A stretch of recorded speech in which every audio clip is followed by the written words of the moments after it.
देश की सर्वोच्च न्यायालय सुप्रीम कोर्ट के द्वारा जिस तरीके से अरावली पर्वतमालाओं को लेकर अध्यादेश पारित किया गया और एक कानून बनाया गया कि 100 मीटर से छोटी जितनी भी पहाड़ियां हैं उनको खनन के लिए उपयोग में लिया जा सकता है। इस कानून के जनता के मध्य आने के साथ ही एक बड़ा आक्रोश मेवाड़ की धरा के साथ ही अन्य कई राज्यों के अंदर फूट चुका है और ये आक्रोश अब जनता का आम सड़कों तक पहुंचने लगा है और जिला प्रशासन के भी नाक में कहीं न कहीं दम करने लगा है और कौतूहल का विषय बनता जा रहा है। जहाँ पर सरकार का दोहरा मापदंड नज़र आता है कि एक पेड़ पर्यावरण के नाम वहीं पहाड़ों को लेकर जिस तरीके से कटाई की बात सामने आई है, वह खुद सवालों के घेरे में खड़ी होती नज़र आ रही है। देश की डबल इंजन की सरकार को लगातार जिस तरीके से फैसले आम जनता के पक्ष को लेकर जहाँ पर जनहितकारी बताए जा रहे हैं, वहीं लोगों को वो अहितकारी नज़र आने लगे हैं। कहीं न कहीं देखा जाए उदयपुर शहर के अंदर भी जिस तरीके से उदयपुर शहर की अरावली पहाड़ियाँ जो कि प्रकृति का एक अमूल्य गहना कहा जा सकता है और है भी है, क्योंकि कहीं न कहीं इन पहाड़ियों ने जो हमारे इतिहास का गौरवमय विश्व पटल पर रखा है, उसमें इन पहाड़ियों की बहुत बड़ी सहभागिता नज़र आती है।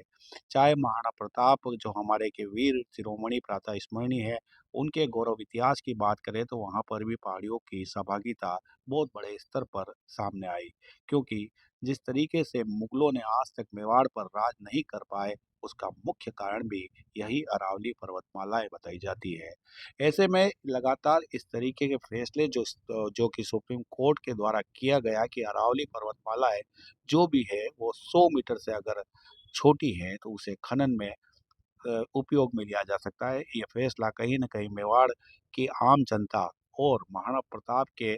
जो वंशज हैं, उनको कहीं न कहीं पसंद नहीं आ रहा है। इसी बात को लेकर आज उदयपुर शहर के जिला मुख्यालय पर एक बड़ा सर्व समाज का प्रदर्शन किया गया, जहाँ पर सभी समाज के लोगों ने एक जाजम पर बैठकर इस फैसले का विरोध प्रदर्शन किया और लगातार बढ़ते विरोध प्रदर्शन के साथ ही आज पुलिस बल भी मौके पर बहुत बड़ा तैनात रहा। लॉ एंड ऑर्डर को भी शांतिमय तरीके से रखा गया। लेकिन यह आक्रोश अब मेवाड़ की आन बान शान के ऊपर आ चुका है, इसीलिए यहाँ पर यह आक्रोश थमने का नाम नहीं ले रहा है और लोगों ने अगर यहाँ तक कहा है,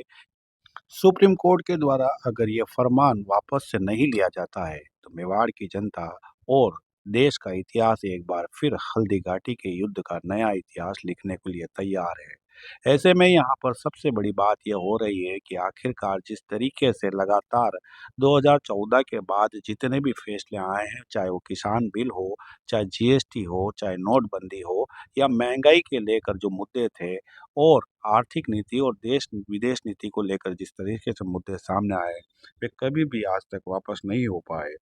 ऐसे में सुप्रीम कोर्ट के द्वारा किया गया फैसला कब तक वापस होगा? क्या एक बार फिर मेवाड़,